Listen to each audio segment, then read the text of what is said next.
I'm so mad or pissed right now, and I'm going to tell you why. So I brought the XJ in, this is my daughter's XJ, in for a front end alignment because I just did all the tie rod ends on it, and I can do pretty much almost 100% of the work on this, but you know, for a front end alignment you really need to bring it to a professional. So I did that. I brought it to the Firestone shop right next to where I worked, and the Firestone shop said, "You got another issue, sir. Your it's spitting and sputtering when it starts. We took it upon ourselves to check the fuel pressure, and the fuel pump is bad, and so you need a new fuel pump." And I'm like, "No." So I'll go over there to pick it up, and sure enough, I can't get the thing started. I said, "Well, if that's the problem, go ahead and fix it. I don't have time to deal with it right now because I need to give it back to my daughter over the next couple of days." And they said, okay, they fixed it. I picked it up after work, drove it home. It was right at closing for Firestone, and I smelled gas the whole way home. So I get it up, and I jack it up to get underneath there and look at it. And sure enough, it's dripping fuel. And then when I started, it starts spewing fuel right out of the connection. And I'm going to show you what I found.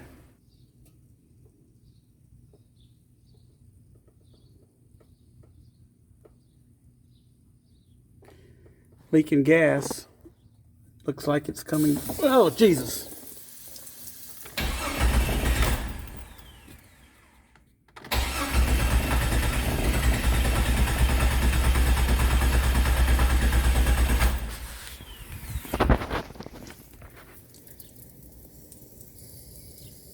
Unbelievable.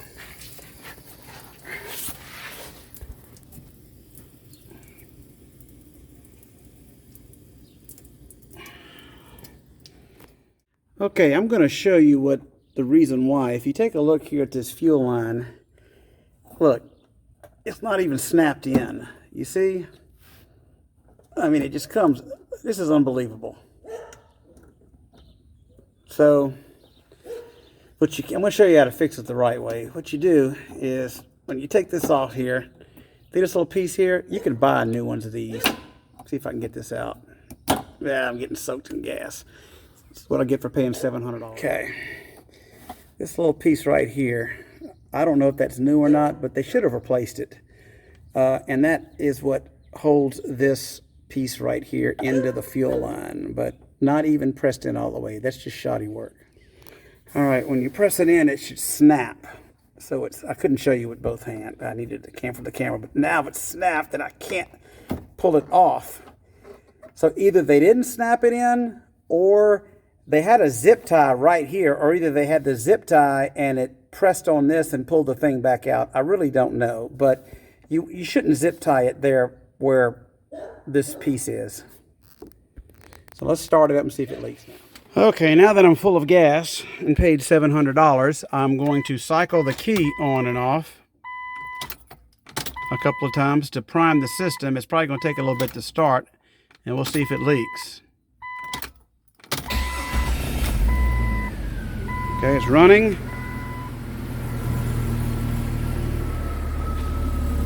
And what do you know? No more leaks. Huh. All right, let's get under here and look.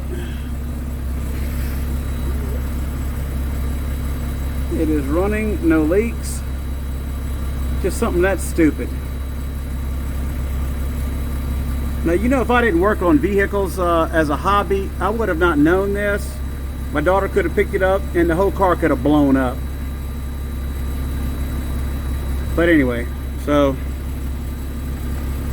it is now not leaking. And so either he didn't push it in, or he had that stupid zip tie right here, or a combination of both. So there should be a zip tie, but you want to put the zip tie way back here. I mean, look at that cracked line they left on here too. Unbelievable. I'm going to go ahead and change that out while I'm up here. You know, I shouldn't have to be under here doing this after spending almost $700. Look. Look at that. See that big hole? Look at this.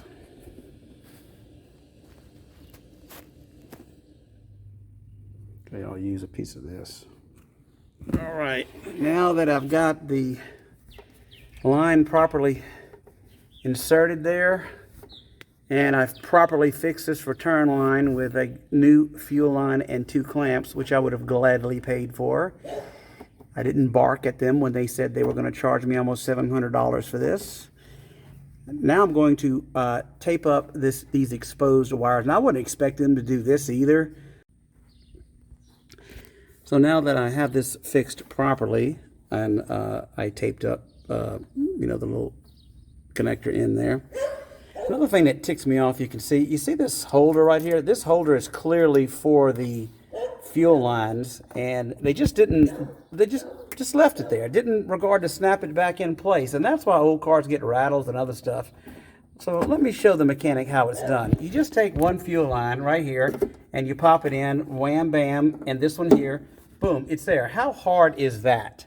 I mean, really, now it is secured and not flopping around. And you know, sir, when it's secured and not flopping around, it's less likely to come loose. I guess that's what I get for $700. So now, sir, this is what a properly installed, at least this portion of the fuel pump should look like.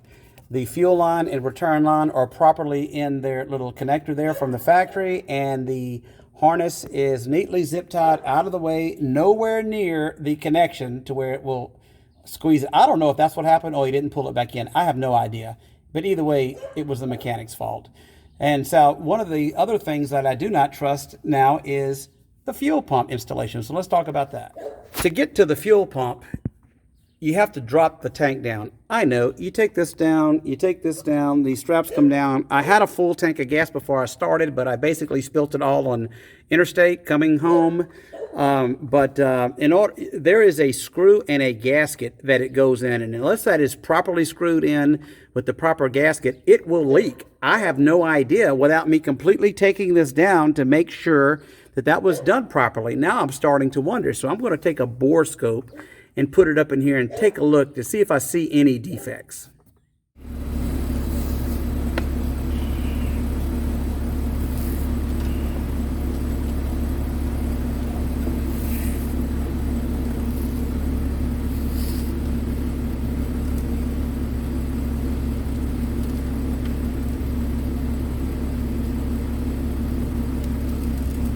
I've got to look to make sure there's no leaks on top of this gas tank. I can't trust the work now, and I don't see any more leaks, but I've got to make sure.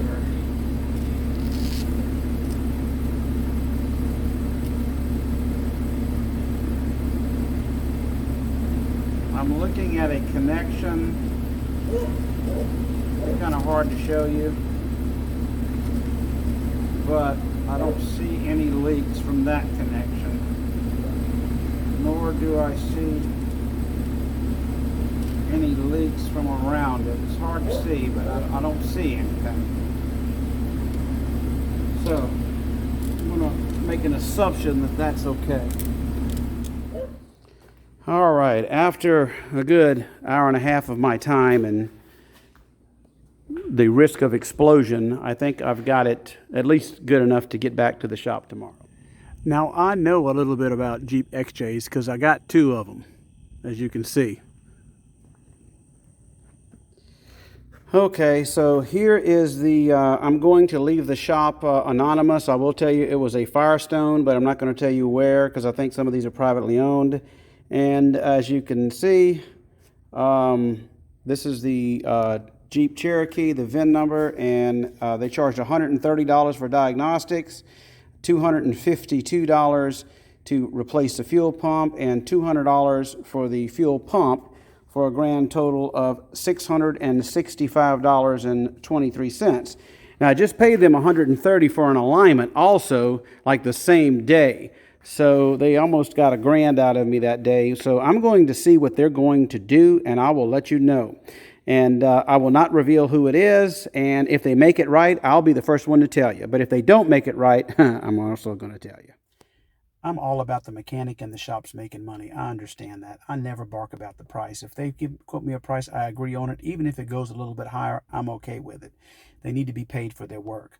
And I have to say that I've used this shop many times, and I send people there all the time, and they've done an okay job, I guess. But this is different. This is extremely dangerous, and I guess it hits hard because it's my daughter's car. So we're going to see how this shop handled this.